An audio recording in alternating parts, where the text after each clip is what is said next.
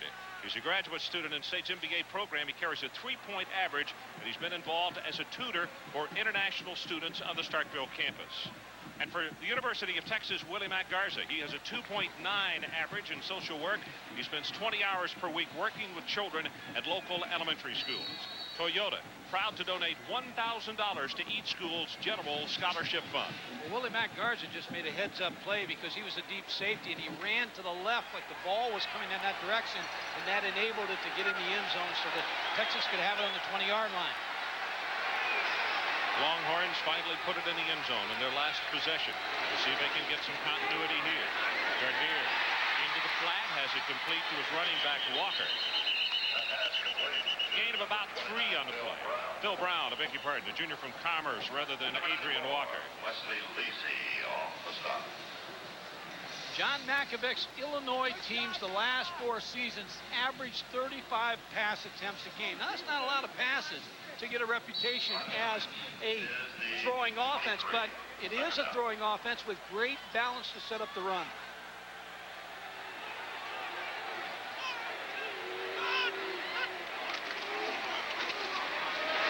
Roderick Walker fights off one tackler out in the vicinity of the 29.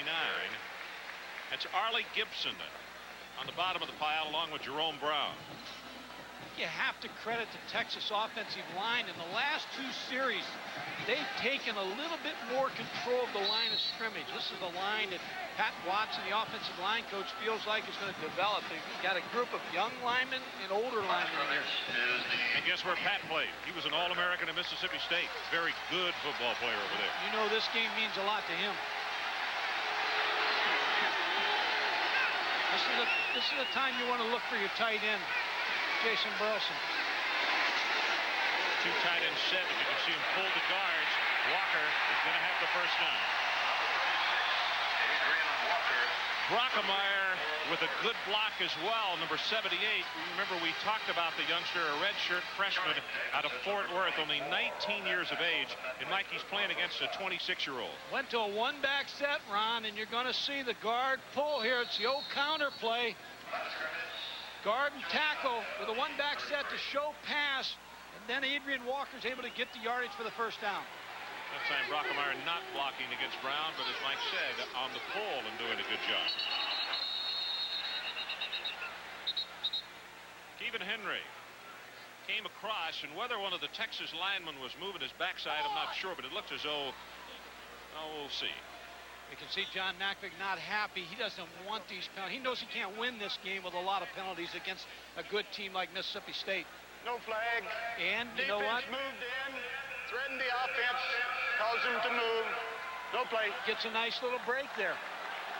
Starts first and 10. Watch number 65, the left guard. It's Alan Luther. Quarterback really pulled out and drew it. He might have got away with one there. Pete Gardner now 5 of 8 for 60 yards. Incomplete, and boy, that went right through the hands of Jackson. That pass intended for Eric Jackson, number 9. Incomplete. 13-7 if you have just walked in your living room and joined us. 9 minutes and 21 seconds left until halftime. And to elongate a little bit on what Mike was talking about a moment ago, Texas opened this ball game with back-to-back illegal procedure penalties and then got another penalty for delay of ball game. So they were just out of sync, but they have stayed away from the penalties and have been more effective.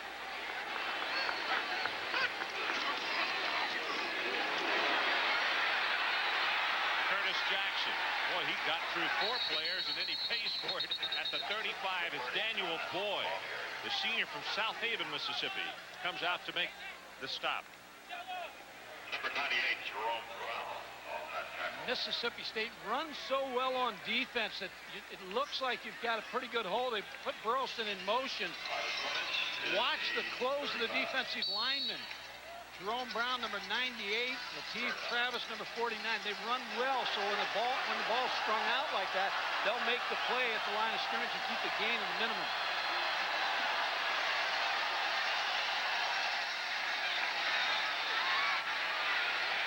Gardner intercepted Frankie Luster, and that ball was tipped, but he threw it into a crowd of people. He just got overzealous on the throw. Bad mistake, 3rd and long, and you're right, he threw into a crowd, and Frankie Luster, number 4, was there for the interception. Off of the shotgun, receives a snap, drops back, good depth. There's the throw. Look at all the defenders. 4 defenders in the area. Frankie Luster plays the tip. Now here's where Mississippi State now becomes dangerous, because when you get a mistake and you're at the 50-yard line, you really like to come out and try to go for a bomb. Good point, because early in the game they had great field position. Then the last couple of series they have not. To take the ball across the 50 is very big to any offensive coordinator. Well, you can see the right guard, Shea Bell, junior out of West Point, coming out of his stance just a little bit early. Sleepy Robinson is checking off the line of scrimmage, and that is why the delay of game appears. Illegal procedure against the offense. Got illegal procedure, and this time it was Bell, as I mentioned, the right guard. It was just a little bit early. And they're having just a little bit of a problem with the lateness that they're making the play call. Watch the right guard. He moves. They're real close to a delay of game. If you're Texas, you like this, to put them in 1st and 15.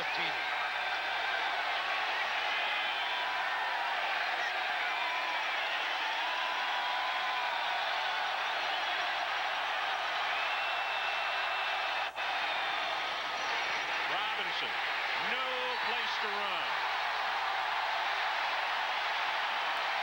Kevin Watler, one of the first men there, along with Brian Vosick. Looks like this Sleepy Robinson's having a problem getting the play called to his receivers. It was real late again to the receivers, and you can see the receivers make the hand motion and keep passing it on to the other receivers outside of them. But they're having a communication problem with this crowd. Watler comes out Van Malone comes in as Texas goes nickel. Game. No tight end in the game. You'll always see the nickel. Pass is caught by Harris. Oh, was he alone? He caught the seam at the 40, and that will be enough for the first down.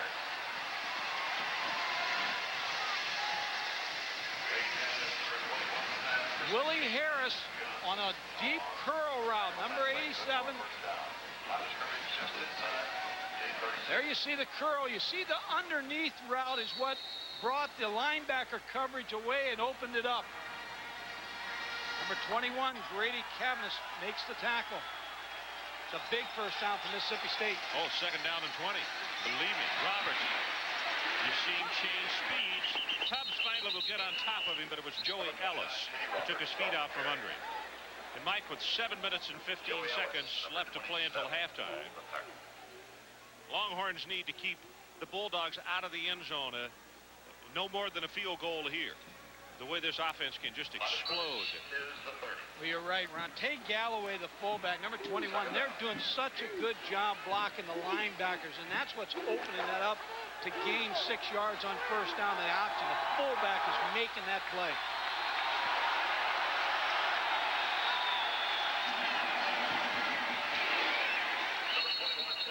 Galloway will take it inside the 30, around the 29. Shane Rink, redshirt freshman out of Houston, is there to make the stop.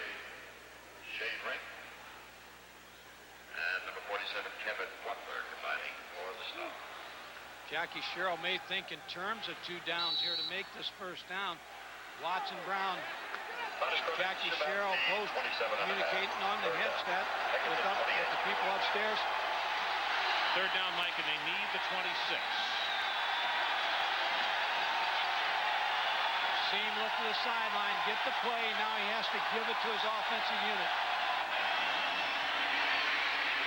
Pitch to Roberts. He's going to be about a half-yard shy. Winfred Tubbs tripped him up. I'll tell you who made that play, Ron. Willie Matt Garza, number 17. The free safety's got the pitch man on the option.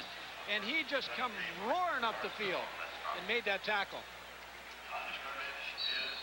When you have a safety and you have a linebacker and the option comes down the line of scrimmage, in the pitch, these 2 people have to get up the football field. Watch number 17. Watch how fast he's up on the pitch. He's there before he can make the turn in the corner. Gardner to attempt the field goal. This is a 44-yard attempt. Got a little breeze behind him, plenty of distance, and he is good. Gardner 9 of 14 last year, and he drills this one with plenty to spare from 44. So let's take a break. 5:16 left until halftime. And our new score, the Bulldogs of Mississippi State 16 and Texas 7. We'll be right back. 16-7, Mississippi State leading in this one with 5:16 left until halftime. That 44-yarder, by the way, by Chris Gardner, is the second longest in his career.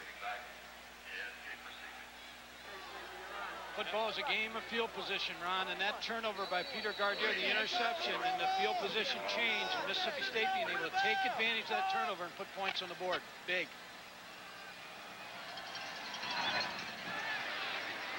You remember I told you in the pregame when he was kicking with the wind, which he just did, he kicked every ball out of the end zone, and that is wonderful for special teams coaches, isn't it? Oh. Adrian Karsten, let's get a report from you. What have you got going? Well, Ron, Coach Gottfried mentions field position, but ball control is very important as well. Usually script an offensive game plan anticipating 20 plays per quarter, total of 80. Last year, Mississippi State averaged 59 total per game. They're already at 32 plays, so they're well ahead of their average. You control the ball, control the game. Thanks, Adrian. In fact, in that first quarter, they controlled. We talked about time of possession then. It was way an imbalance, 9:14 to 5:46 for Mississippi State. Then Texas early on in the second quarter dominated time of possession.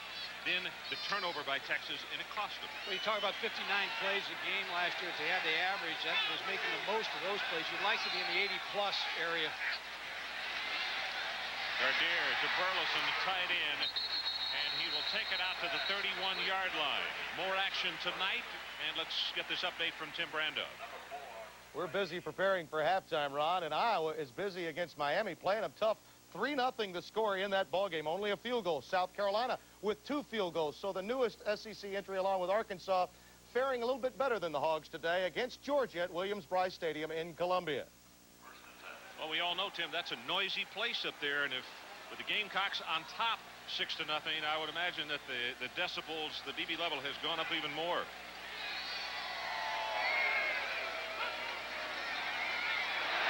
Pressure from the outside on Gardner. He never saw him running for his life. And Henry will necktie him. That was Joseph, though, who was coming from the outside to put the pressure on him. Watch the pursuit here. Number 93, Keith Joseph, coming from the backside, is going to put the heat on Peter Gardner. Looks like he's going to run all the way here. 91, Henry makes the tackle. Kevin Henry.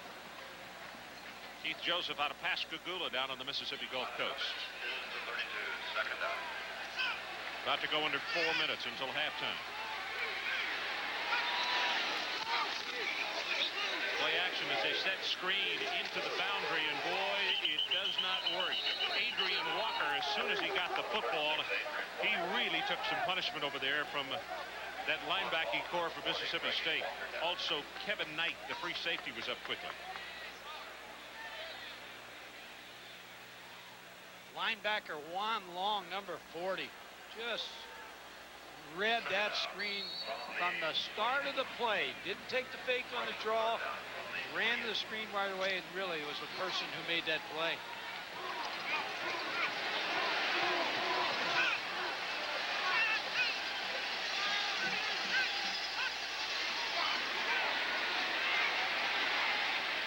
It is caught, and that is the freshman Lavelle Pinckney.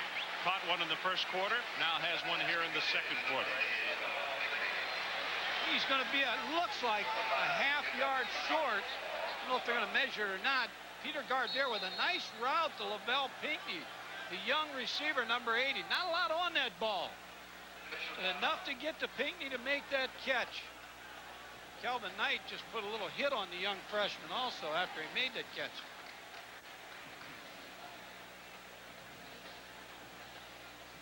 See how close they are, Ron. I think he's about a half a football short. Well, we'll check you out. It's early in the season. Yeah, it looks like it. And maybe even a little more than half. Yep.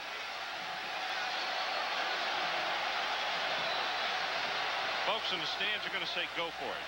But they don't have a contract that says. Well, I'll tell you what, when you're in the first year, this is the time. If you're ever going to go for it, go in your first year when you just signed a new contract. I like that, Gardner. They can't throw you out this quick. Just go for it. Hey, they love it. Listen to this. They love you, John. They love you. I'll tell you one thing. He's sweating bullets right now on that sideline, though, because he knows he's got to get this first down. Fourth down. Quarterback. Walker.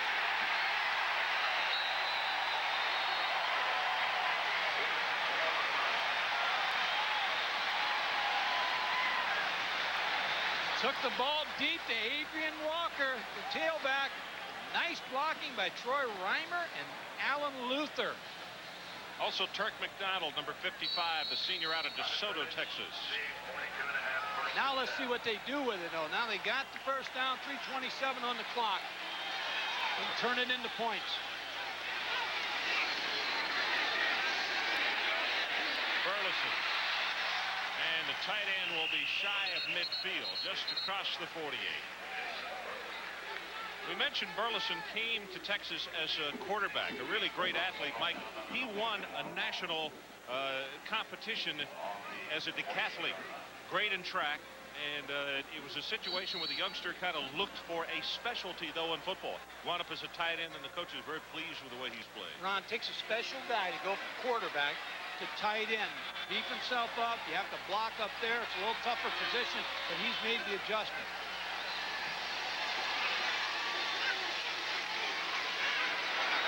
Adams on the reverse.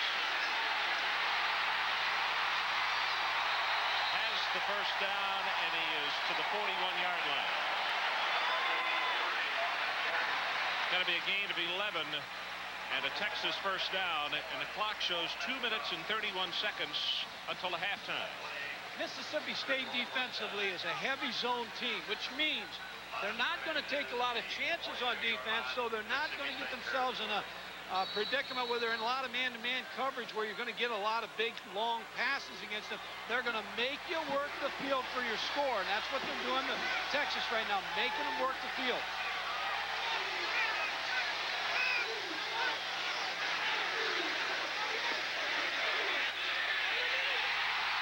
Kenny Neal inside the 25.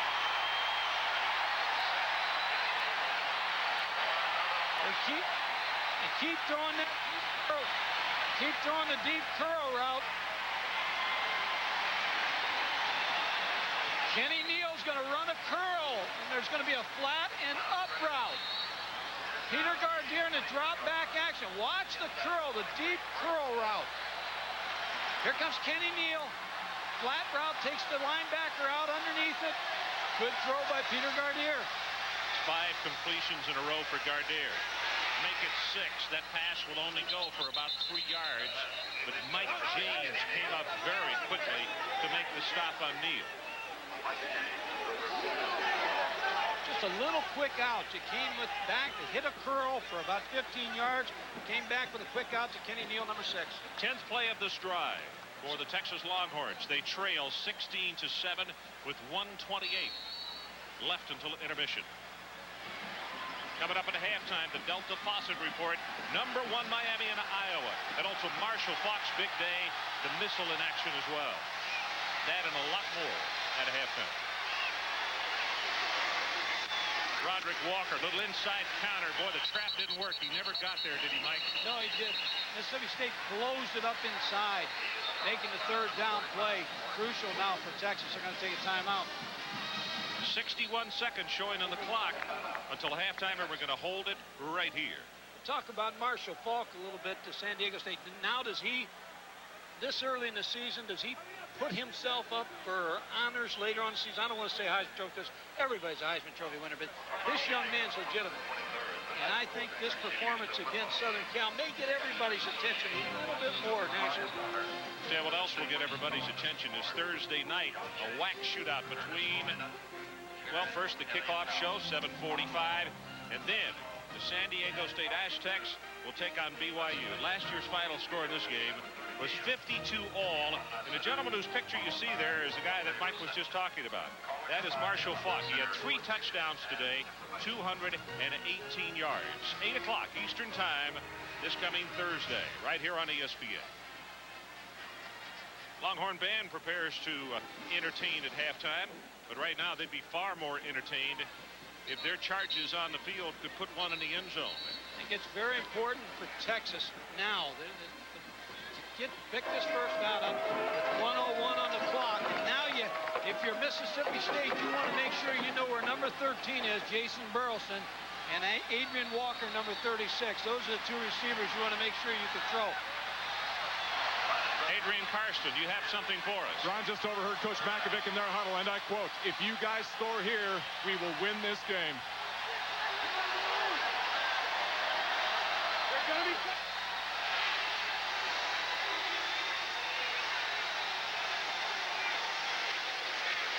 Gardner for the end zone. McLemore caught it out of the end zone.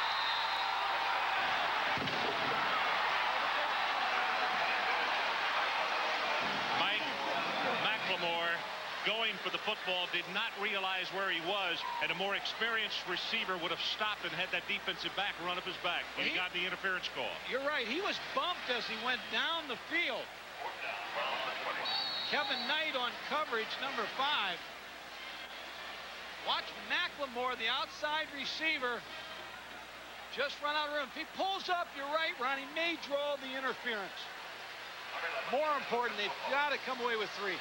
Scott Szeredy, an attempt of 37 yards, kicking into a slight breeze.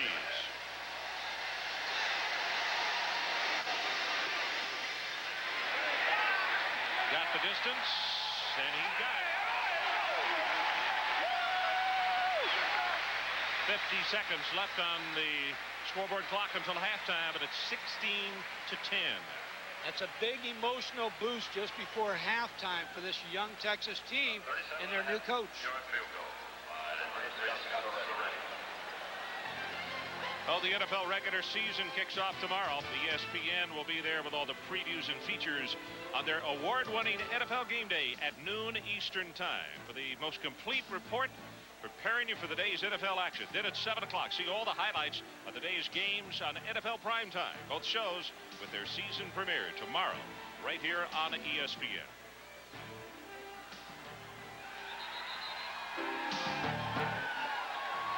Some of the near-capacity crowd here at Memorial Stadium in Austin, Texas. We started off this night. It was 94 degrees, and the heat index was 101. It's dropped, I guess, into the upper 80s, but it sure feels a heck of a lot better than we first started. And the players were suffering. They were having to do a lot of substituting. I know I'm warm, so I can imagine what they feel like down there. Fred Ward and number 25, Tony James, back at a dual safety for Mississippi State as Szeredy prepares to kick it off.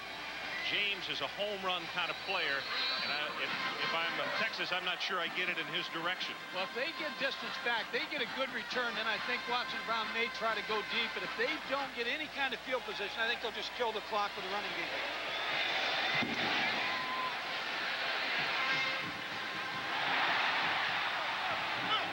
Ward. And he will be shy of the 20-yard line. That's Frazier on the special teams who was down there to make the hit. So the squib kick worked out just the way Texas apparently planned it. Well, I'll be surprised if Mississippi State throws the football. I think what Mac Brown and Jackie Sherrill want to do now, backed up like this, they don't want a mistake. So I'll be surprised. And it looks like Sleepy's limping a little bit. That's what I was going to ask you. It looked like he had just a little hitch in his giddy up there. Oh, they say he's a tough competitor. Watson Brown told me he's one of the toughest. He got his nickname when he was 5 years old. His eyes were real puffy. And his brothers and sisters' family said they started calling him Sleepy.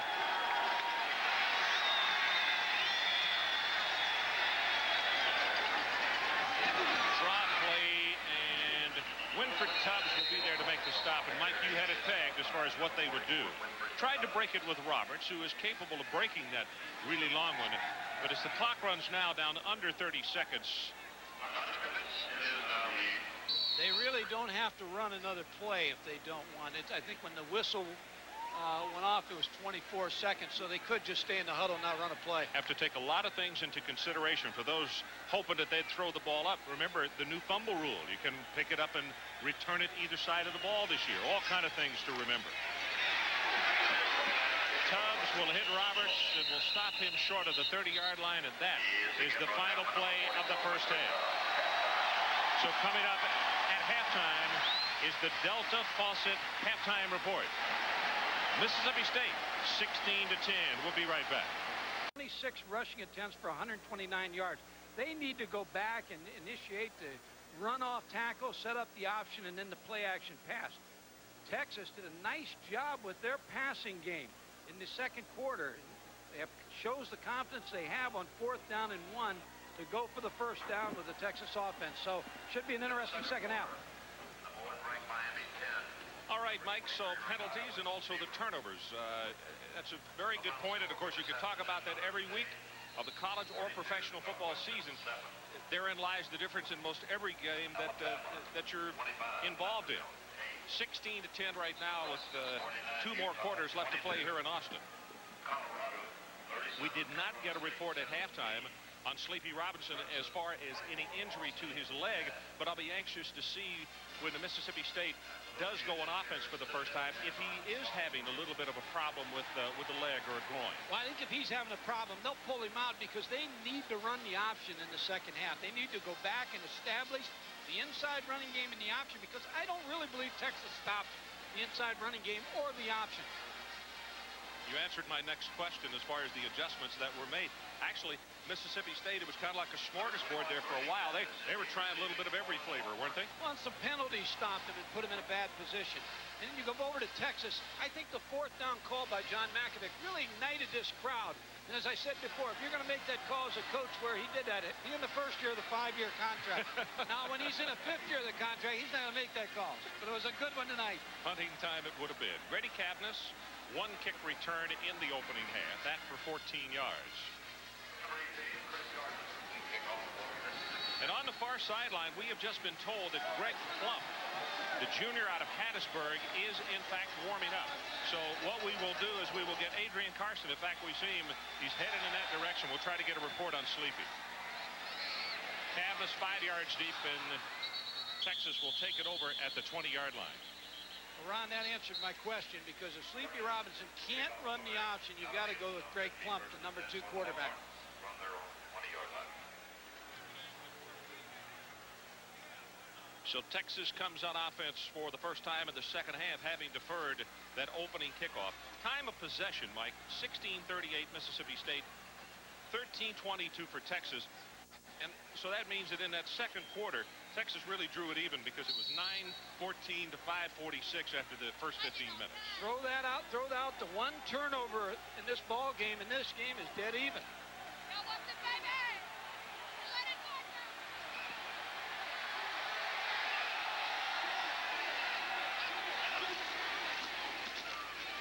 Straight ahead with the running play. There is not much there. As Phil Brown takes it for one, maybe a couple. Defensively, Juan Long. We've called his name a lot tonight. Now, Daniel Boyd gets a lot of publicity, but Long has been the man, the junior out of Tupelo, who has really been on a lot of stops from tackle to tackle. Line of scrimmage is the 21, second down.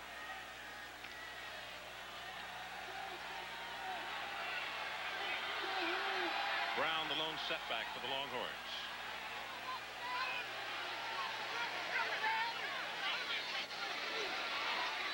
See the blitz coming. Over the middle, Burleson. And his tight end will have it to the 25, but it's Long and Boyd who sandwich on the stop.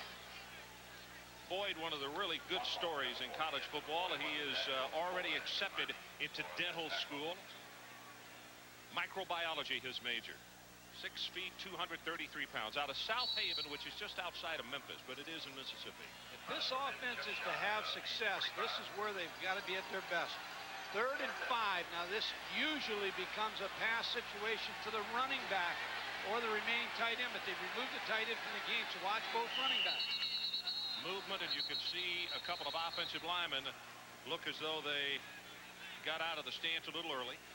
Also, you can see 98 Jerome Brown coming over saying something to Brockemeyer. Brown is the elder statesman. Got a dead ball. First false start on the offense. Be first down. A first start. Yeah. A route we might watch right now. They had success in the first half in 3rd downs of throwing the deep curl route. So let's see if they don't try to get the ball to number 80, Lavelle Pinckney, on about the 12, 15-yard curl route to try to pick up the first down. With 3rd and 10 rather than 3rd and 5 for the Horns. McLemore is the guy now who could possibly be the curl guy. McLemore or Lavelle Pinckney. Gardner, and the ball is tipped and knocked down. He had a man open, but I believe Ed Williams is the guy who got a hand on it, out of Bentonia, Mississippi. Knocking that pass down. Texas 1 of 7 on 3rd down conversions this season. I say in this offense, because of the underneath passing, and you got to keep the chains moving. I go back to the first time Texas punted. Mississippi State came very close to breaking a punt return. They need to really cover this one. Tony James, we mentioned in the first half how dangerous he is. He's the man who is back, and Clanahan really gets off a good one into the wing. Fair catch is signaled and made at the 36. And let's go down to Adrian. Do you have an injury report on Sleepy for us? That's a big, wrapped, deep thigh bruise to the left thigh, Ron, of Sleepy Robinson. They're going to hold him out indefinitely here in the second half. Well, we'll see what kind of confidence they have in Greg Plump, but I would look for him to establish the running game inside. Let him hand off and not make him go right to throwing the football. but they're in a passing formation. Well, we saw him limping at the end of the first half as what you might expect, a mix-up in cadence count with a new quarterback in. But we saw Sleepy limping. That's the reason why. They iced it. We're not going to see him again tonight, I wouldn't imagine. Well, I think what happened there, Lee Ford, the center, felt that the Texas players jumped across, and he snapped the ball right away to Greg Plump, which a lot of offensive coaches teach their center, and they caught Texas offside. Sure so did. a good move by Lee Ford, the center. Anytime even though the cadence isn't called, we'll say it's on the second HUD. With offsides, contact by the defense, your 5-yard penalty. That offside ruling moves the line of scrimmage to the Austin, Texas, 21-yard line. CFA primetime football. Texas and Mississippi State. Ron Franklin, Mike Gottfried, and Adrian Karsten. Good to have you along here early going of this third quarter.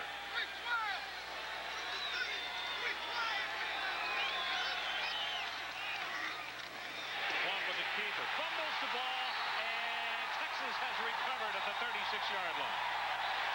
Bo Robinson caused the fumble and also made the recovery. I thought they would start with something to just get him in the ball game, and they started with a waggle. Bo Robinson, number 45, was up the field too quick, and Greg Plump couldn't react to it, and he had the ball too far away from his body. Look as he comes outside, the ball's away from his body.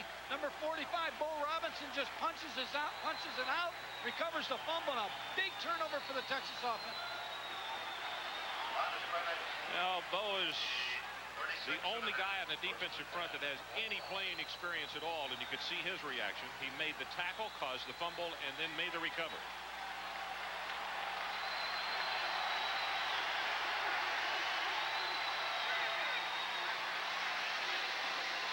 Blitz coming. Gardner, no place to go.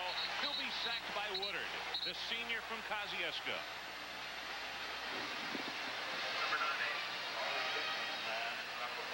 When there's a momentum change like the fumble, and you're the defensive coordinator on first down, you better come after him. Mark Woodard and Herman Carroll, number 96, put the pressure on Peter Gardner. Never had a chance to get that pass off. You could see Adrian Walker to the outside was going to help on the man on the outside, and all of a sudden here came Woodard. You could see that, whoops. Now this is a screen down or a short pass down. Just get enough back so you can get into a 3rd and 10.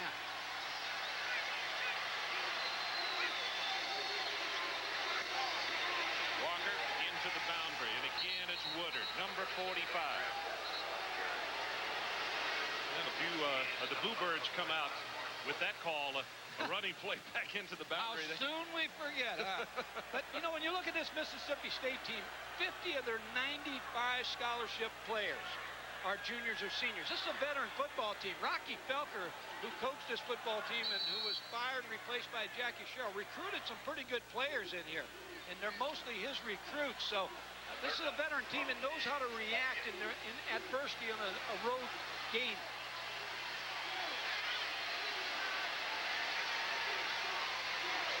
From the shotgun, Gardner steps up, throws it, intercepted, and that will be 6 by Keith Jackson if he can't be caught by the quarterback. And Gardner will drop him at the 1. Keith Joseph.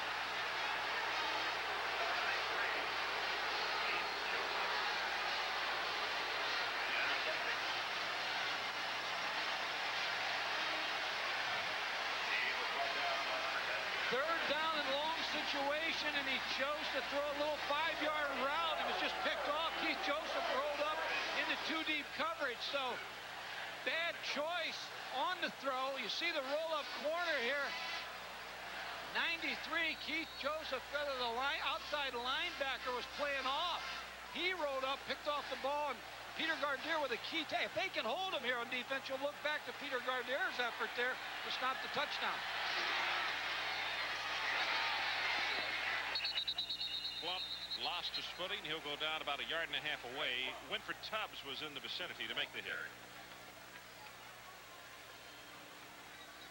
Third down and long yardage, what you'd like if you're going to throw the football. Of course, pump it down the field a little bit when you're third more than 15 yards. And just another mistake that really hurts this offense. But the defense now of Texas really has to respond. And they tried an option play on first down. maybe second down, they just try to knock him off the ball with the big fullback. Second and goal.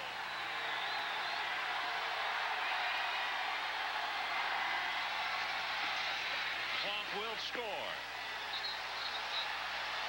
Greg Plump, the quarterback, number 10, keeping it over Florida's score.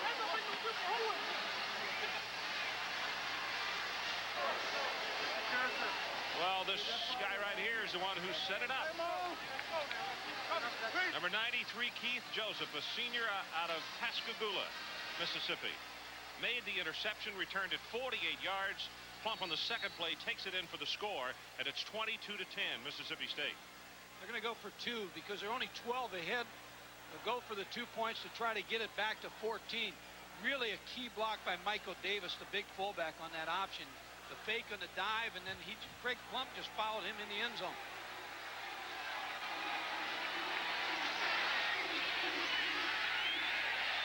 Plump's throw is knocked down. Grady Cavness with the play, so the 2-point conversion fails.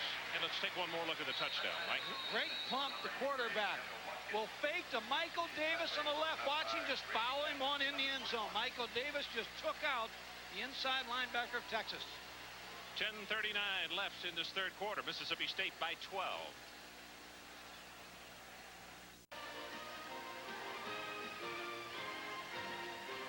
(22-12) with 10:39 left in the third quarter.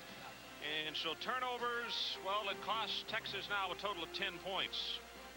Mississippi State has responded following turnovers, and Pete Gardner gets to bring that offensive unit right back out, but with the burden on his mind right now of just having tossed the interception which led to the touchdown.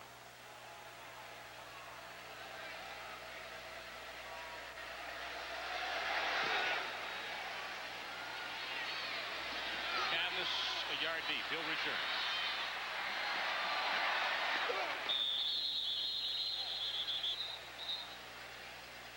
Let's take a look at the last touchdown. When a team runs the option, they're so difficult to defend on the goal line. Here you're going to see Mississippi State, Greg Plump, come out, fake the ball to Michael Davis, the fullback. Watch him block on the linebacker, number 40, Robert Reed. Bill Sarton, the guard, leading on the corner, and we've got 6 points on an option touchdown. Is the 17.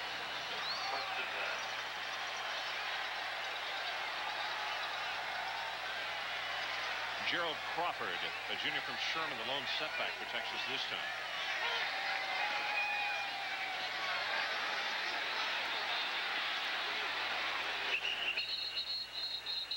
Miles will be there to tackle Gardner after a gain of about 4 out around the 22. And some mixed reactions to Gardner when he came back on the field. The youngster has had to take on a lot here at Texas, Mike. His third system in 4 years, which is extremely tough, but it's, what have you done for me lately? Well, that's true. He's had different coaches, different systems, and now they're out of sync a little bit on offense. That interception seems like it has bothered this offense as they came back on the field. Walker with the first down carry over right tackle. Lateef Travis, a junior out of Pensacola, was out there to make that defensive tackle.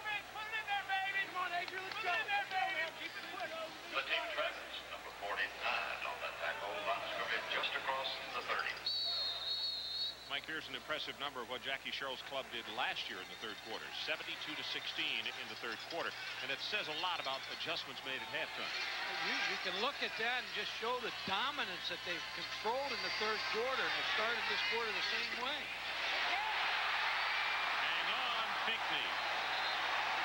You know, Pinckney is 6'5", 222, but he runs under a 4'5", and the cornerback came up and tried to make the steal, and Pinckney is quick enough, although he's big, to take it the distance.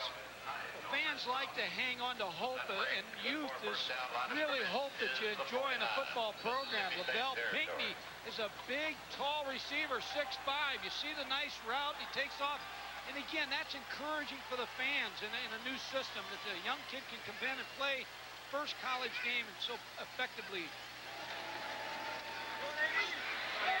Little counter center tray with Adrian Walker. He'll take it to the 45. And Tim Brando, update from you. What do you have? Ron, the Junkyard Dog offense finally wakes up in South Carolina. Get ready for this name. You'll hear it a lot this year. Garrison Hurst. Look at him juke. Dogs lead it with the extra point, 7-6 at Williams-Brice Stadium. Stay tuned. Ooh, a lot of defense being played there. 7-6. Our score 22-10 with Mississippi State on top as we go under 9 minutes in this third quarter.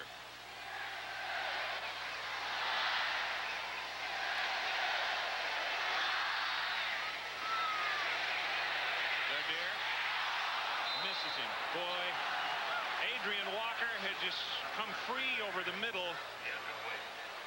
Pete knows it. Love to have it back. By the way, one other comment about, well, let's take a look at the replay, and I'll tell you this story in a moment. Peter Gardner really never got set here. His feet, he just couldn't get set up. He couldn't find who he was looking for, and just throws the ball a little bit too far. Hey, that would have been a big gainer, too. 44, third down. No one over there on the crossing route.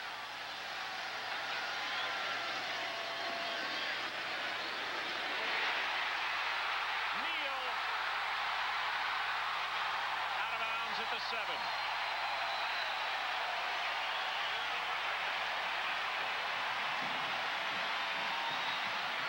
Mike, if I'm the secondary coach at Mississippi State, that's 2 gambles they didn't have to take. They've got the big lead. Well, Edward Williams is gambling on the interception. No, he's just trying to knock the ball away. He just didn't make the play. Kenny Neal, I thought he was going for the interception, but he wasn't. He was just late breaking on the play. Peter Gardner gets it in there, and Kenny Neal picks up valuable real estate after the catch.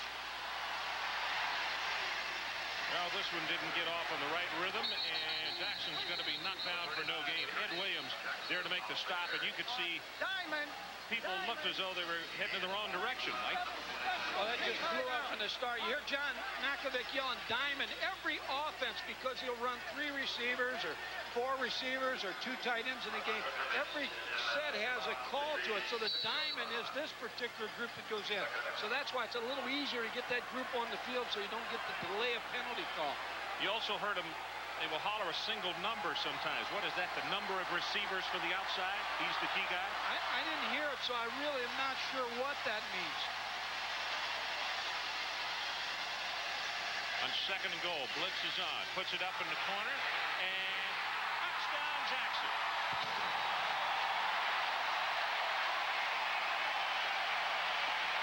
Flag is down at the line of scrimmage.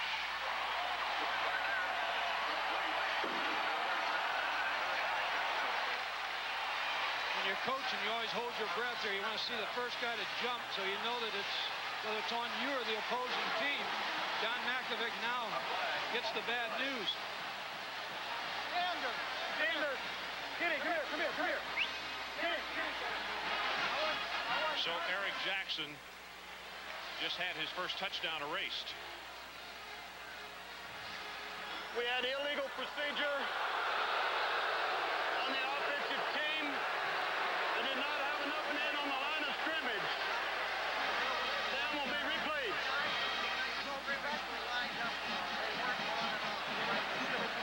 Mike, count them up on the telestrator here. You can show us the penalty. Well, let's see how many they do have on the line of scrimmage. 1, 2, 3, 4, 5, 6. Now, unless they're not counting either one of these 2 receivers on line of scrimmage, he's off. So, unless they're counting both receivers to the left off, there's only 6 men on line of scrimmage. Blitz coming up the middle again. Pass is caught by Neal, and he's down at the 2. Knight and Williams defensively. Nice recovery by Peter Gardner. In the offense, penalty, they reacted to it, come back with a quick slant. Now you're in a runner-pass situation on about the 2-yard line. Person that's can help you the most down here is Adrian Walker, 36. Burleson wide open, and the ball is tipped. Mark Woodard got a hand on it as Burleson had beaten the coverage, and then Burleson had to make a tackle. He could play that kind of defense after the ball was tipped. They went to a stack eye. Watch the fake. Peter Gardner to Adrian Walker. Now there's the block by number 13, Jason Burleson. Ball was thrown too flat, Ron. He had to get some air under it. He had to get some height on the ball. He didn't do it. That's exactly right. Threw it too flat, and that allowed the defensive man to knock it down. Well, the linebackers for Mississippi State have really had some big plays. 4th down and goal. The crowd will tell you. Not going to have it. Roderick Walker trying to come back into the boundary side of the field, and Mississippi State will hold. It's Daniel Boyd who came over to make the hit. See, John Mackovic, what he's telling Lance Gunn right now is, hey, we took our shot there, but now we're expecting you to keep him down there, and I want that ball right back. And you see he's not real happy with Peter Gardner.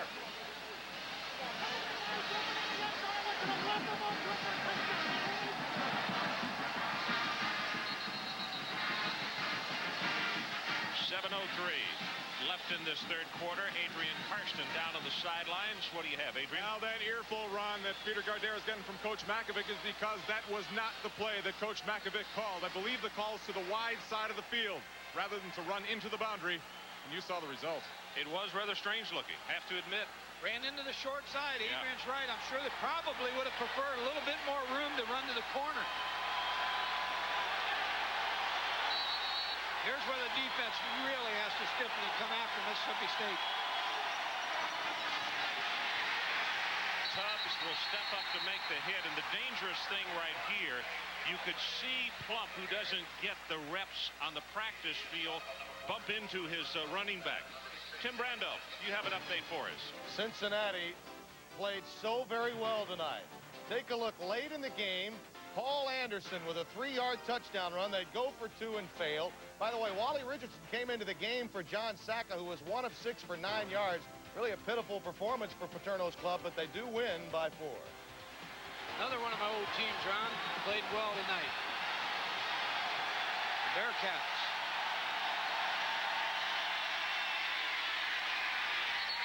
Galloway in the grasp of James Lane. Now it's going to be 3rd down. The positive thing for Mississippi State, even if they don't pick up the 1st down here, Mike, they still have the wind behind them, and the wind has increased. So they stand to get a very good punt out of this if they don't pick up the 1st down. Well, it's a good point. I just keep thinking now, Leon Fuller, I doubt that they would run an option with Craig Plump unless he keeps the ball on this. Now, I don't know if they'd want him pitching the ball here or running the ball inside. Doubt if they throw the football. I just completely don't think they're going to throw the football. Tailback, fullback, or the quarterback running on the option without the pitch. Well, he even pitched it back, and Pearl will come up and annihilate that play from the get-go. Dominic Bustamante also at the bottom of the pile. Now you got 2 choices as the special teams coach. You can decide it's Gary Darnell, the former assistant at Notre Dame.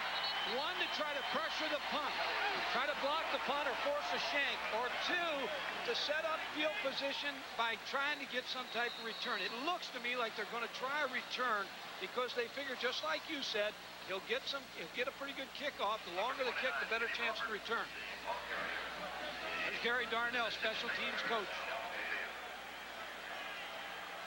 Mike Adams, the young fellow we were looking at a moment ago, this time last year was playing high school football at Arlington, Texas. And from what the Texas staff says about him, and we've talked at length tonight about Lavelle Pinkney, I'll tell you, number 83 can also excite you.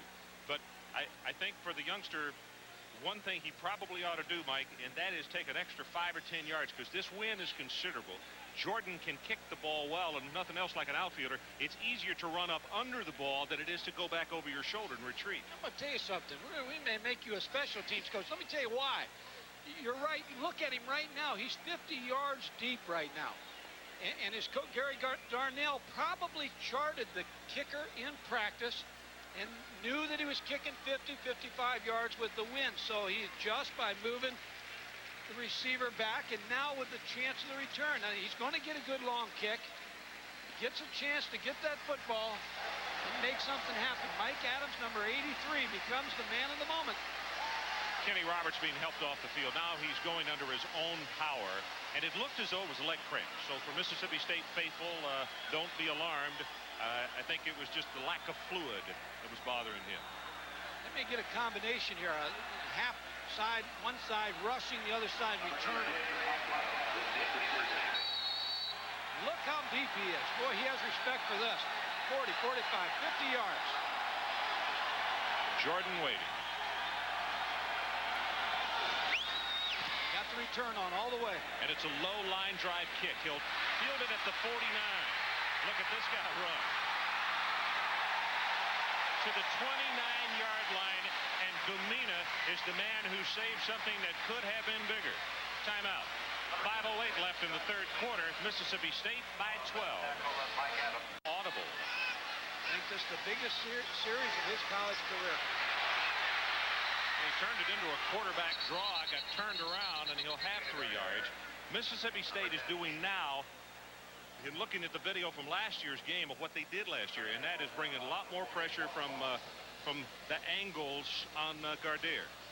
The pressure's coming from the outside, both outside backers with pressure, but as I said before, this is the biggest series, number 10, Peter Gardner's ever going to have, because he needs to show some results here. If he does it, you know, I'm not sure with this field position they've had that you don't start looking for the young guy here pretty soon.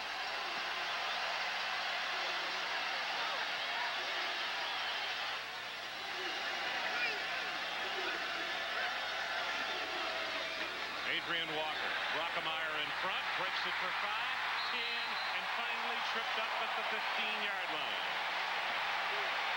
Brockemeyer was the guy again who was pulling and blocking. Number 78, Blake Brockemeyer with a good pull on the tailback counter play. Adrian Walker picking up the big yardage. Watch the counter, and you're a good quarterback when the other people play around you too. You need everybody. It just can't fall on one shoulder. There's the run by Adrian Walker, who's been very successful running the football tonight. Pitch to Walker, tries to turn the corner, and that's where that great speed, Frankie Luster, comes over to knock him out of bounds. And once again, let's go to Tim Brando. Ron, BYU has won 6 straight in the series against UTEP, but remember, 41 straight games Ty Detmer was the quarterback. Here, Ken Brown of UTEP gives the Miners a 14-14 tie. BYU will be playing San Diego State on Thursday, Mike Godfrey. They're looking for Ty Detmer about now. Did you ever do that, Mike? Did you call for a guy that had graduated? Yeah, many times. Wishful thinking? From other schools, even. 2nd and 9. Hit, and how in the world he held onto the football, I don't know. All of a sudden, covered in white, you could see Jerome Brown, one of the first men there. Number 98. And also, Lateef Travis was in the area. Ron, it looked like they brought the inside linebacker, too, Juan Long, number 40, to try to pressure him. Watch the pocket just fall apart here as Peter Gardner goes back to set up a 5-step drop. There's number 40, Juan Long, got in his face, and there wasn't any place for him to throw. Now, here's where you have to throw the ball down the field. You got to take a shot at the end zone on 3rd down. It's 3rd and 16. The line to make is the 5. And Texas goes with a draw play. Roderick Walker. Well, John Makovich's thinking was simple. If we're all, and every fan in here is talking about going on top, maybe I can bust a trap up inside the trap draw. Didn't work. Now he's got to go for the field goal.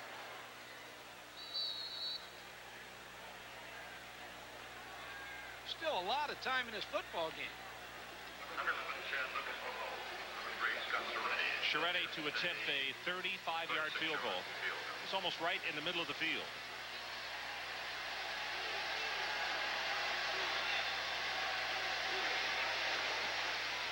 And he missed it. Lucas with a good job of holding as that snap was a little high and inside. He did a good job to get it down, and they miss on the field goal attempt. So let's take a break. 2:23 left in the 3rd.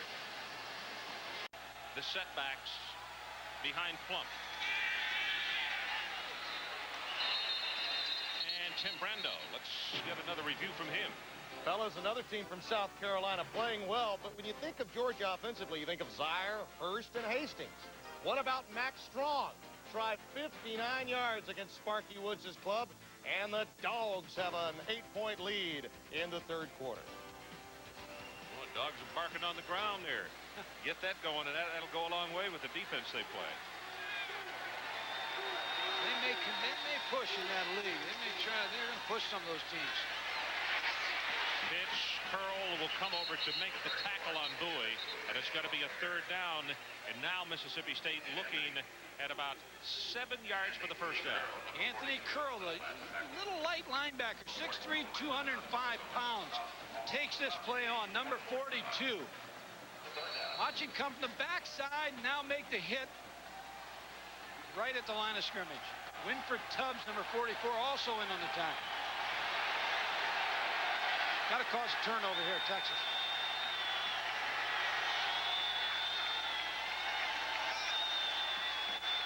Getting his call from Watson Brown again on the sideline. Now he has it.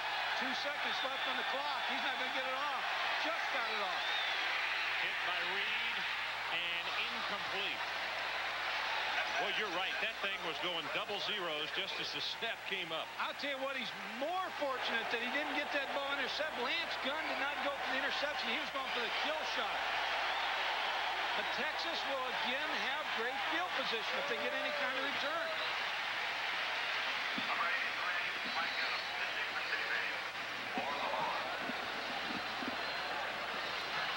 Mike, that's only the second pass that Mississippi State has thrown in the second half. Jordan gets it away, and boy, he gets this one off well. Adams all the way back to the 22-yard line. And for such a great kick, normally you outkick your coverage. Mississippi State also got the super coverage as Davidson was downfield to make the stop. Well, they went for the block. They didn't have any kind of return. When you go for a block, your return man's on his own. 54 yards on the punt. We're going to take a break. We'll be right back. Well, only 74 seconds left in this third quarter. And, you know, Mike, the interesting thing, now where they have the ball right now is going to bring it down. But up to this point, Texas has an average of field position. And the key is Mississippi State's playing a lot of zone and didn't give them a big play. They made them work the field and made them make some mistakes.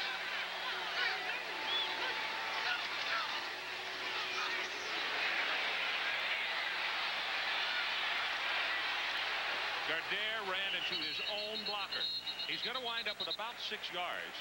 Mike, see, here's the thing. On that gain right there, Texas is going to have, in the third quarter, 93 yards to only 3 by Mississippi State. With the big mistake, that interception that led to the touchdown. So you can just, it negates all this as far as the numbers. Oh, totally. The 2 interceptions have really hurt. But you've got to credit Bill Clay, the defensive coordinator in Mississippi State. They're bending, but they're not breaking, and that's their philosophy on defense.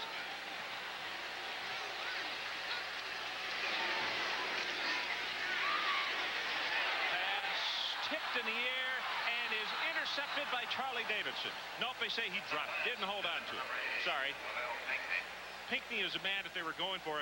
He got bumped pretty well as the ball got there, and it just caused it to go straight in the air. They got him sandwiched in on a 2-deep coverage. He ran a little fade as he came out in their 2-deep coverage. He tried to get in between the defenders. You see him stretch out there. Number 5, Kelvin Knight, knocked the ball up in the air, and as the old tip drill, Charlie Davidson, 24, almost came up with it. Tell you another story about Pinckney. He told some of his teammates, I'm sure Tom Pinners will love to hear this, that he also would like to try to play basketball here if he could. At 6'5", he has big body, good hands. 222. Don't know if he can put it in the basket. I don't know if John would go for that, though, huh? Pass to Walker. Did he have possession? I don't know. Yeah, they're going to say he did. Jackie Sherrill was right there saying that he was bobbling the ball. The only thing Jackie doesn't have, he's got a little more expensive shirt than those referees.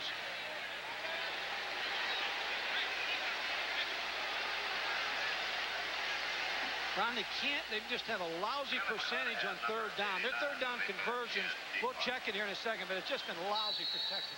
They just have not been able to keep moving the chains and keep going. Texas has only converted 1 third down situation all night.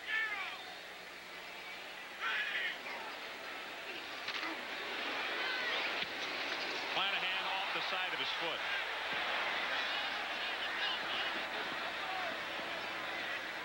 Down at the 32-yard line, and there's a marker at the 31. Let's go down to Adrian Karsten. Adrian? Well, Ron, for those people who say that Texas lacks a lot of national champions, I say look no further than junior Justin Leonard, who gained over 7,000 yards the last time you played. How's that possible? Well, this last week I won the U.S. Amateur Championship, and that's about how long the course was. That's golf clubs now. Yes, sir. All right, what does that championship allow you to do now? I'm able to play in the Masters and the U.S. Open and the British Open and then 5 other PGA Tour events. They don't call penalties on you like they do here. Ron? Okay. Congratulations to Justin. You know, the interesting thing, Adrian, the U.S. Open winner comes from this city as well, Tom Kite. And he will play golf. He'll team up with Tom Kite in the Open next year. Ron, it looks like it's a holding call in Texas. And if I was Mississippi State, I'd make him go back and punt again. You know, Mike, it looks like that's what they're going to do. And let's check in with Tim Brando to see what else is going on tonight. You guys made the point earlier. Ty Detmer, what do you do if you don't have him? You go on the ground to Jamal Willis. With 9:01 remaining, BYU in the second quarter up 21-14. Yeah, he gives them some possibilities that they haven't had in the past. He is a really fine football player. Well, you just think of that game Thursday night. There'll be a lot of offense in that football contest. San Diego State and BYU. So they'll kick it again. And Tony James hoping that he will get an opportunity this time. Mississippi State has their return on the run. We'll have about 6 on the return. 33 yards on that punt. It's Livingston who got downfield to make the tackle. And there's 1 tick left on the clock in this third quarter. Mike, that's the one thing that Jackie Sherrill did tell me last night during their walkthrough, that I don't think they've been able to do as much as they would have liked. And, of course, the injury to Sleepy has precluded it from happening. And he said he wanted to get the ball in the hands of Jones more often, just because of what all he could do. We talked about his wide receivers, too. They were very effective in the first quarter, but since that time, they haven't been able to get the ball out to the wide people. Yep, Tony James is the man that he said, we just want to get the football to him as often as we can. This is Kenny Roberts. Glad to see him back in the football game. He left just a while ago, and undoubtedly it was just cramps. So that is the end of the third quarter. Mississippi State still with a 12-point lead.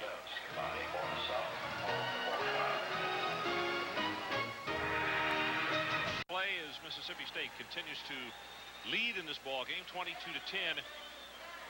And Gardner, as you look at Sleepy Robinson, for those who joined us late, an injury to him, a deep thigh bruise. We're not going to see him again tonight.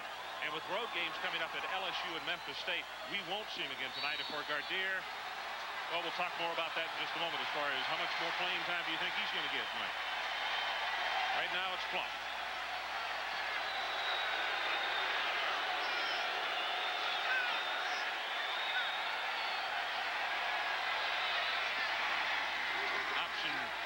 Pitch back to Roberts, gets by Watler, and Watler will come back and retrieve him, but not before he picks up the first down. Here you're in a perfect defense. Leon Fuller with a perfect call. You get Kevin Watler up the field, number 47, but Roberts has such speed. Now watch, number 47, Kevin Watler gets up the field. Now look, he's in perfect shape here to make the tackle. He's just the speed of number 29, Kenny Roberts, gets him to the corner. I don't think you're going to see Mississippi State throw the ball. Not take a lot of chances. They're playing so well on defense, this becomes a running game for them now. Time of possession in the third quarter. Texas 11:02, Mississippi State 3:58. But the interception and another mistake was the difference. Roberts breaks it. Almost broke it for the touchdown, kept his footing, and it's a gain of 13 yards. And the guy who got a hand on it was Watler. He may have saved 6. He did. I'm not so sure that on the sideline the last time they went over there, Watson Brown probably, along with Jackie Sherrill, said to that big veteran offensive line, hey, we're going to turn it over. It's a run football game right now. We're turning it over to you. Let's just knock them off the ball, run inside. We'll mix it up a little bit with the option, keep the ball on the ground, run the clock, and let's try to wear them out. Roberts now with 87 yards on 11 carries.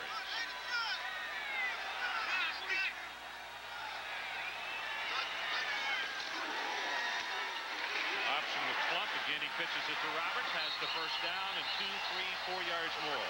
Cadmus shoved him out of bounds, but they are inside the 15-yard line. Quick reaction by Greg Plump. They ran the option into the short side of the field. Away from the strong safety, able to kick it outside and pick up good yardage. There's Leon Fuller, the defensive coordinator. Now has to heat him up. He's got to come with some pressure against Mississippi State. He's got to bring some linebackers, because he's facing an all-out running assault.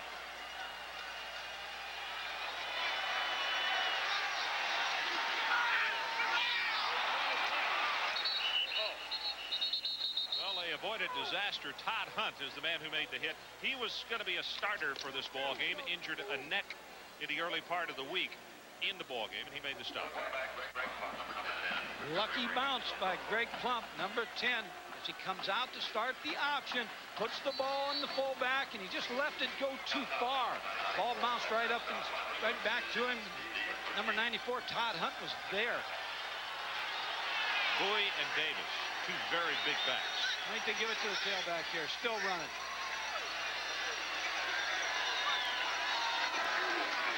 Pitch to Bᴜʟʟ.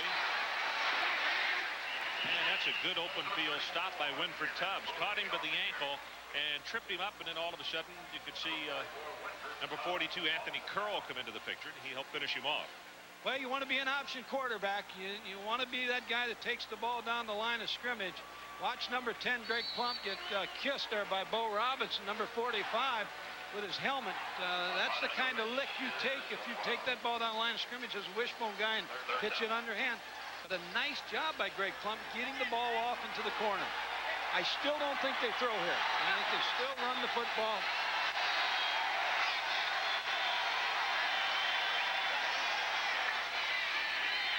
Play action, throws it, and it is caught.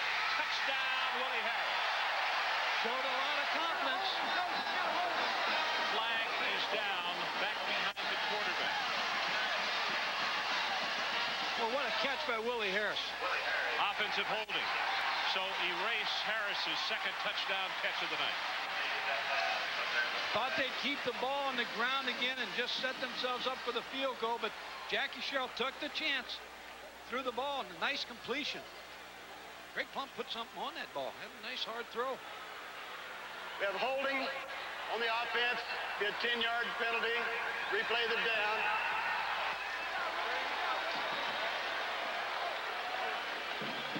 Now you think draw or screen. I still am not. If I'm Jackie Sherrill, I'm not putting the ball up again. I'm going to run the football. Set the field goal. 12:31 to play in the ball game. Mississippi State 22, Texas 10. Watch him throw for a touchdown here.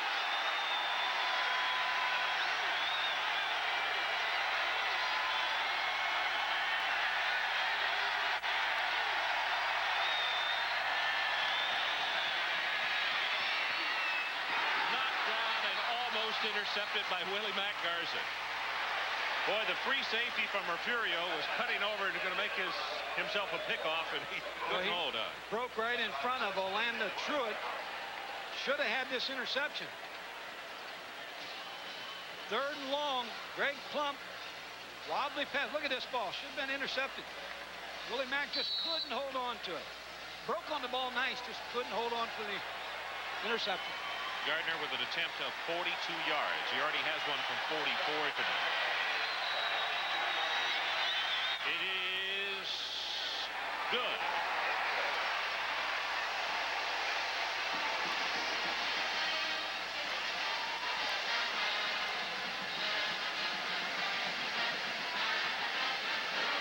So Chris Gardner with his second field goal of the night, this one from 42 yards.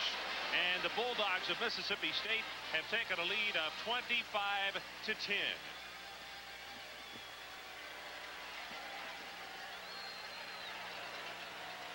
Bedford had no idea that we would get those legs on national cable tonight. He needs to put some pants on. Someone said in the truck, had he known, he would have shaved them.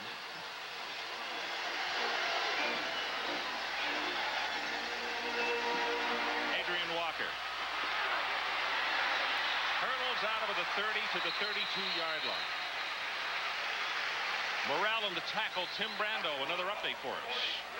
Ron, it's going to be a long year on the Plains for Pat Dye's second worst defeat in his career. First ever loss against the Rebels. He was a 4-point favorite. They're bombed 45-21. Big win for Billy Brewer. Georgia and South Carolina. The Gamecocks were up 6-0 early. Max Strong has a couple of touchdowns rushing. It's 21-6. Southwestern Louisiana. Nelson Stokely, the only AD/coach in Division I football, hammered tonight 38-3 at Neyland Stadium in Knoxville. Okay, Tim, we had heard from the Oxford area that the Rebels thought they might be decent this year, but 45 points and a new offensive coordinator looked as though that they kind of got along well together. Larry Beckish, offensive coordinator in Mississippi, tacking all those points on against Auburn tonight, so I'm sure he's real happy with the effort of his offense. They set screen to the short side of the field. Walker across the 40, out to around the 41. He is run down by number 5, Kelvin Knight. One of the things that is missing with this Texas offense, Mike, is the leading rusher for the last 2 years, Butch Hadnot, an academic casualty. Well, the thing about John Mackovic, he never had James Hadnot. He wasn't here in the spring for practice. Butch Hadnot. Butch Hadnot, and he didn't get a chance to see him, so he really doesn't know a lot about his ability, but he lost a great running back, a kid who had a potential to be a big-time running back. Walker behind Brockemeyer again. Stephen Henry on the stop, but it looks like, oh no, Walker's just having to wait until they unpile. I thought for a moment he was shaken up. I don't know if anybody could play better than Adrian Walker's playing tonight for the Texas offense. He really plays under control, doesn't he, as far as all the way. 65 yards, but in pass catching and everything else, very complete ball player. 5 yards a carry, over 5 yards a carry. He catches the ball well out of the backfield. Having a nice night for Texas. Mississippi again. Mississippi State making them work the field. Trying not to give them any big plays.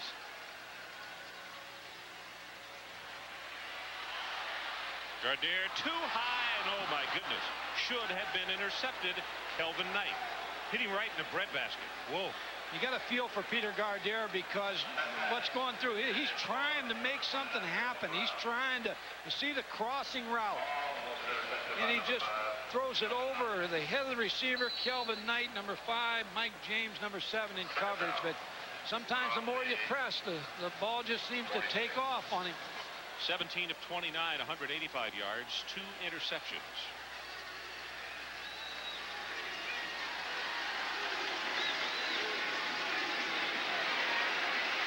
Gonna go long. Walker is there. Oh my goodness, and he just let him too much. Oh boy. As I look at that sideline, there's so much frustration on the Texas sideline right now because of the little mistakes they've been making. But that's what happens in a coaching change. The first year, the first game, no one's really comfortable with each other. And you could just tell the tension on the sideline and the frustration on this pass.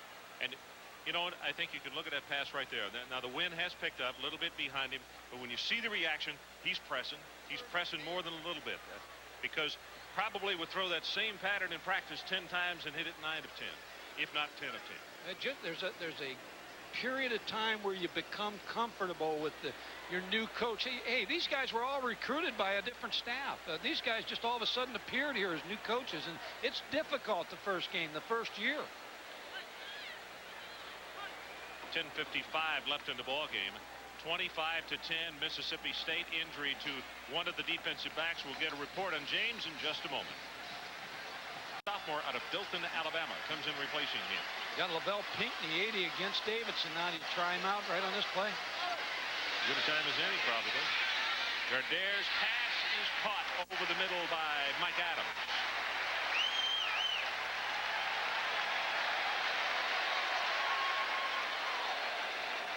And let's get an update on that injury. Adrian Karsten. Injury to Mike James, Ron, is a strained right knee. They're placing ice on it as I speak. He will not play anymore tonight. Okay, Adrian, thank you. 10:40 left in the ball game. The numbers in the second half of this ball game in favor of Texas are just going to be totally lopsided. But the interception and then a penalty on a touchdown to turn into a field goal, the difference in the second half. Gardner just, again, too much. For number 6, Kenny Neal, incomplete. Now Mike, let's go ahead and talk about what John Mackovic is going to be confronted with this week as he tries to get ready for a very good Syracuse team. The question's going to come up again. What do you do at quarterback? Well, they're always going to bring that question up. We've talked about it all night, but you look at the receivers. He's playing two young guys, Lavelle Pinckney, 80, and Mike Adams, 83. There comes a time, you know, when you're a new coach in a new group that you take a look at your team, your veteran guys, and you start trying to work some of the younger guys in. But it's a little too early to do that yet. Screen to the near side of Roderick Walker. Caught from behind. Boy, Keith Joseph, who had that interception back in the third quarter, just ran him down from behind. That is a fine defensive play. On with 10:06 left. There's still a lot of time for Texas. I mean, Texas can still win this football game. If Peter Gardner can get him in here and put tack 7 or 8 on the board right here, now you're a touchdown and a 2-point conversion away from beating them. So this game's far from over. Now that ball's on the 33-yard line. So Peter Gardner has an opportunity to take this offense in and get right back in this game. Because Mississippi State's not moving the ball as effectively as they once have. Walker out of that stack-eye formation. Daniel Boyd from his middle linebacking spot will stop him. I mean, 9:32 here at Texas is an eternity. Jack Leach, report to the stadium office. Jack Leach, report Mike to the Adams stadium comes back into the lineup as tight end David Bearden. Texas had gone with the two tights. Comes back to the sideline.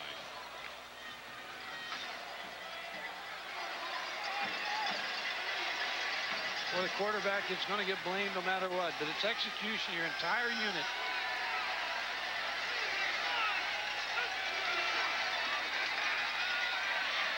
Got him open long, just over Neal's fingers. Through the corner route to Kenny Neal, faked the post and broke to the corner. Number 6, Kenny Neal, incomplete. Peter Gardner, watch Kenny Neal, number 6. He's going to break to the post. Now the post, now the fake, then the break to the corner. Number 5, Kelvin Knight, sitting in 2 deep coverage, is in pretty good shape, but that ball could have been completed just over the outstretched hands of Kenny Neal.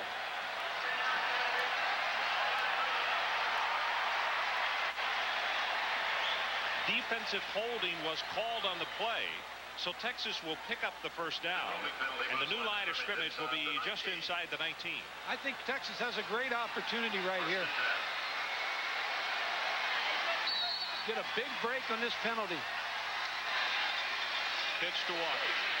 Still Brown blocking, and he goes inside the 15 down to the 14. And Mississippi State comes away with the football, and yes, it is the Bulldogs' ball. That's Juan Long.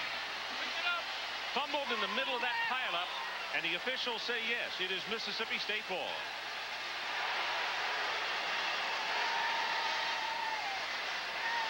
Juan Long, number 40.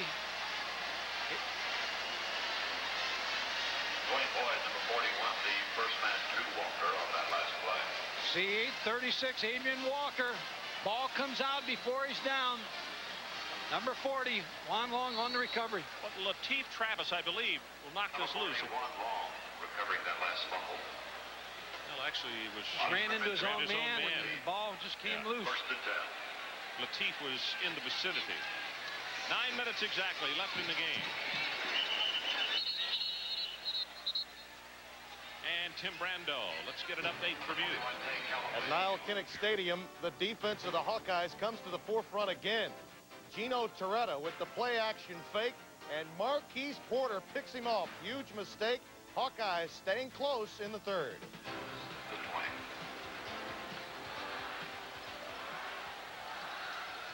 Gino Torretta, first game that he played on ESPN. He lost to Florida State in a huge battle down at Florida State's backyard. Option to the short side of the field. Roberts close to the first down, and he's going to be picked up and shoved back. Grady Cadmus, the first guy to get there. Mississippi State has worked very successfully into the short side of the field. They're running at linebacker Anthony Curl, number 42. And Adrian Karsten has something for us down on the sideline. Adrian? Ron, looky who I found just out of San Antonio. Coach Jerry Tarkanian, new head coach of the Spurs. Coach, have you shed your tennis shoes for boy boots here? What's going on? Well, you know, when you go to Texas, you got to dress like a Texan. I got my boots now, and I learned how to give them the hook 'em horn sign, and next thing I'll do is get a cowboy hat. Right now, Coach, you know they chew tobacco around here. They're not chewing on towels now. I'll tell you what, the way this weather is, this towel would come in handy today. Back to the booth. Number 21, Tate Galloway on the carry. The Tark, as Tate Galloway breaks it open big, and he's out across the 40-yard line. Willie Mack Garza was just holding on for life. Brady Candace, number 21, also in 11. Tark in San Antonio. He needs one of those big hats on his head. If he's going to stay in the sun out here, that's for sure. Rastavich is the 43. Offensive line of Texas, they have played well tonight. And I'm sure that, you know, they have questions that they're asking about what are the little flaws that have come up within the system tonight. They've had people open. They've had opportunity. Kenny Roberts, the senior out of Hamilton, Mississippi, takes it across the 46 down to the 45-yard line.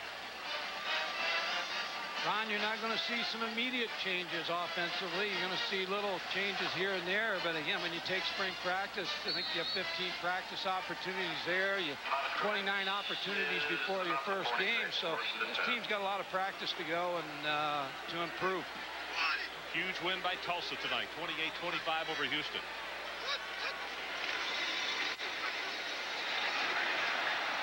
Galloway breaks it, gets pounded. Garza holding on again, but that's a gain of almost 9 yards in the play. You know, Tulsa's been tough on Southwest Conference teams. They handed A&M an early season loss last year, which was big. Don't they play this coming week now? Tulsa and Texas A&M, I believe they play this week, but I look for Texas A&M to go 12-0 and then to play in the championship, or to have a chance to play in the national championship. There's the domination right there, Mike. Mississippi State 218 yards, Texas 98 for the ball game. Running game of Mississippi State.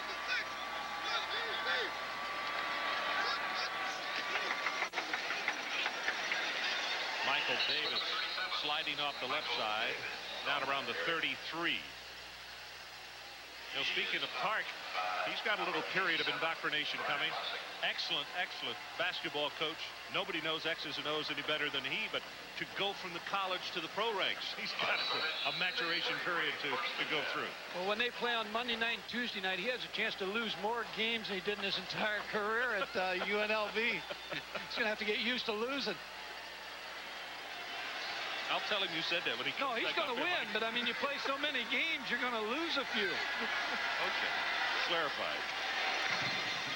Option to the near side. Kenny Roberts gets by one tackler. Again, Willie Mack Garza really having to do a lot of work for that free safety spot. And Mike, right now Mississippi State with Roberts is picking up almost 10 yards a try. They've just controlled. They've taken over this ball game in the third quarter. They're wearing down the Texas defense. They're banging them away inside the tackles. Kenny Roberts, 17 rushes, 127 yards. A lot of that on the option pitch. But again, everything's been set up. Inside, outside, play action pass. Mississippi State's offensive game plan. Now, Watson Brown's going to be very proud of it. Bᴜʟʟ with the handoff as he came in to spell Roberts for a few minutes. Takes it for a couple. You know, Mike, one of the possibilities with Bᴜʟʟ being at 220 pounds and Michael Davis at 233, a couple of really big people for short yardage situations for Mississippi State. Another luxury that they had. Well, they do have so many big backs. You know, you look at Davis, you look at, like you said, Bᴜʟʟ, and when you have that kind of size, I mean, and they have that offensive line size that are so aggressive run blockers, your running game is going to be fine.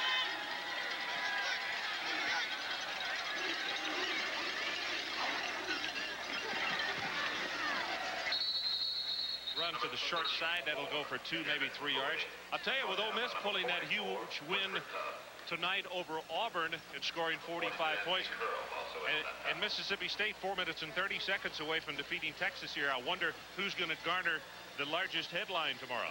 And you can believe it, Jackie Sherrill will look long and hard at that score by Ole Miss winning handily over Auburn. I think they'll probably split it. It's just a big win for Mississippi State, and of course for Mississippi to open up against Auburn, a perennial power, and to blow them out like they did. So, but I'll tell you one thing, you're right. When Jackie Sherrill picks up the paper tomorrow, he's going to notice it. You know, that's a series I wish somehow we could wind up down the road getting on. Mississippi State and Ole Miss. That's a great rivalry. Plump holds on to it. He'll go for maybe 1 yard. And it's going to be 4th down. And from across the way, Chris Gardner will come on and try to add 3 more. Had the reverse on, Ron, and too much penetration by the Texas defense didn't allow Greg Plump to get the pitch off. 44, and now they've said 41 officially on that last one that he kicked. Chris Gardner to attempt a 34-yard field goal. Officially a 34-yard attempt. And he is perfect for the night. 3 for 3. So let's take a break. 3:17 left, and it's Mississippi State 28-10.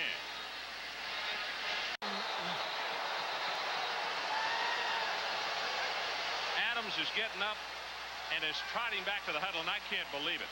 Boy, what a collision. Number 4, Frankie Lester, and number 94, Wesley Lisi. Michael Adams on the return. Watch the hit. Wow. Frankie Lester, number 4. Adrian Karsten, you were close to it. What did you hear?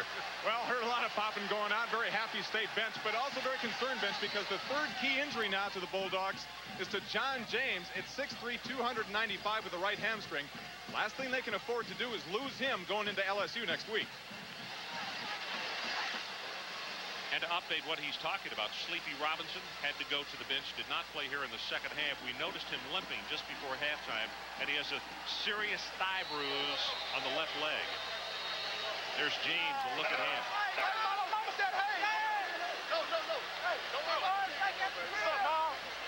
So Texas calls a timeout and will take it with him. 3:12 left in the ball game, and Jackie Sherrill about to make it 7 straight over the horns.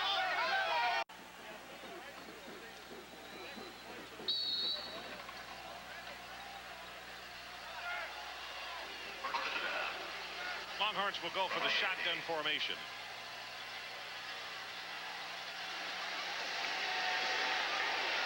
Gardner to the near sideline, has it complete to Eric Jackson. Breaks it back into the middle of the field, out to the 30-yard line. Scott Gumina defensively for Mississippi State.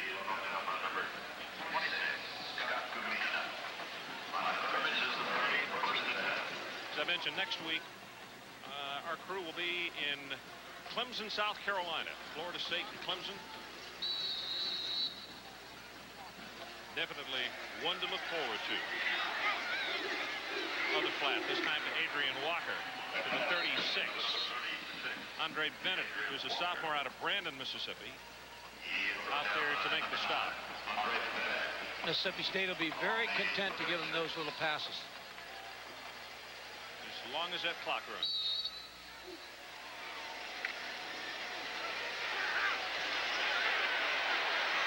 Dared to run and has the luxury, of course, of the sideline being there to step out at the 48. Andre Bennett again defensively. 3-man rush, 8 people in coverage. All Peter Gardner had at that point was to run the football. Here's John Makovic. You got to be thinking a little bit about what you're going to say when you go in that locker room, and what do you tell them? Because they had opportunities tonight. I think that's exactly what you tell them. We did have opportunities. We didn't execute. We got beat by a good football team. Let's go look. Football team than they. Yeah, let's go look at the tape tomorrow. We'll grow from this game. We'll take all the good parts and we'll keep doing them. We'll take the bad parts and try to eliminate them. And next week's another chance.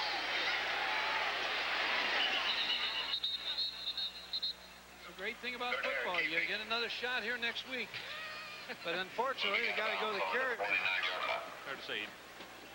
Coach Makovic might not agree with you as far as the length of time, but he has to get ready for a very fine Syracuse football team. Coming up next, the college scoreboard. You know what Mike Patrick called those guys the other day in the college scoreboard? the Moes, the three Moes. They said they never get out of the studio.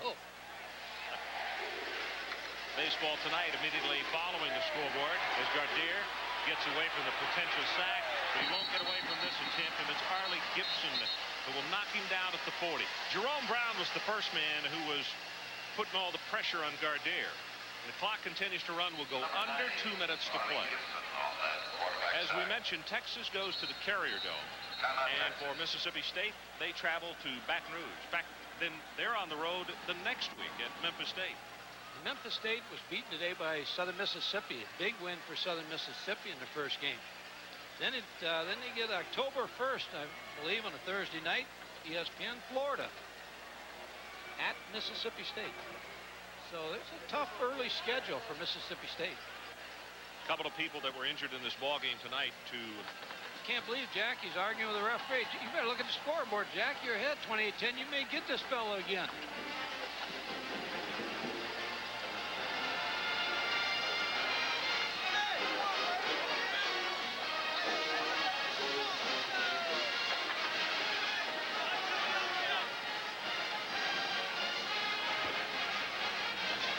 Well, tonight's Visa players of the game are for Mississippi State, Kenny Roberts. We gave you his numbers just a moment ago. 127 yards on the evening on 17 carries. And from Texas, Adrian Walker, 75 yards, 14 carries for him. As part of their continuing effort to further the development of amateur athletics, Visa proud to donate $1,000 to each of these universities and $1,000 to the U.S. Olympic team on behalf of each of these athletes. Gardner hit. That's going to be a fumble. And it has been recovered by Texas. Jerome Brown is the man who caused the fumble. And it was Jay Boulware who made the recovery. Spanky Stevens and the Texas trainers came out on the field to check out Gardner, but he's up and coming off their zone power. Ron, no one blocked Jerome Brown. You know, you talk about efficiency of a quarterback. When you get hit like that, I mean, he never had a chance to get that ball away. Jerome Brown, 6'5", 270-pound senior, just hit him from the blind side. Tony James is the deep man again for Mississippi State as McClanahan prepares to kick. 1:10 left of the ball game. Oh, this is a boom. Good heavens. Going to hit at the 2 and will stay on the field of play. That's unbelievable. It looked like a good wedge or 9-iron there. That was beautiful. Checked up beautifully. Beautiful punt. 57 yards in the punt as you get a good look at Jerome Brown. Outstanding game by him tonight. We'll take a break. 56 seconds left in this one. Vanderbilt. And last year, his offensive team came up with the upset over Texas, and tonight they have scored 28 points and are on the way to giving Jackie Sherrill another win over the Longhorns. This is going to be 7 in a row, 5 straight at Texas A&M, and now 2 at Mississippi State.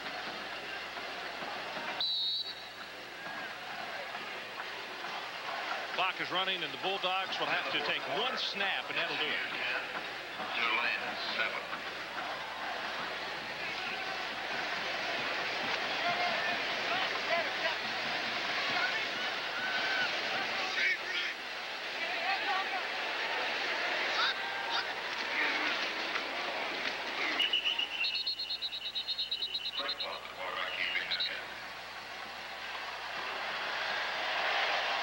See John Nakovic knows now he's going to go look at this tape and find the things that they need to improve on. Well, smoky sounds, but it is not in a victorious moment for the Texas Longhorns, because Jackie Sherrill, as he is given a ride by his Mississippi State Bulldogs, has defeated the Texas Longhorns 7 straight times. Tonight's final is Mississippi State 28 and the University of Texas 10. Sleepy Robinson, an outstanding game, but an injury that has to be big in his mind. The scoreboard show is coming up next. But now, from Mike Gottfried and Adrian Karsten, I'm Ron Franklin saying so long from Austin, Texas.